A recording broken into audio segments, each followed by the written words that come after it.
കല്ലിനാൽ വാതിൽ പൂട്ടി നിങ്ങൾ മടങ്ങേണം.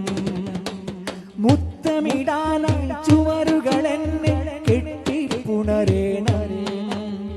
വാരിയെല്ലുകൾ പൊടിയണ ശബ്ദം മണ്ണിലണരേണം.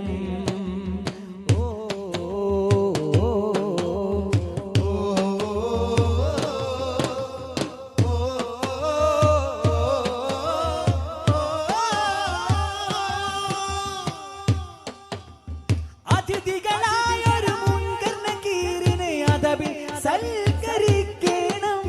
അതിരി അതിരി എന്നു പറഞ്ഞ് ജവാബ് കൊടുക്കണം. അതിഥികളായൊരു മുൻകർണകീറിനെ അതവിൽ സൽക്കരിക്കണം. അതിരി അതിരി എന്നു പറഞ്ഞ് ജവാബ് കൊടുക്കണം. അതിനാ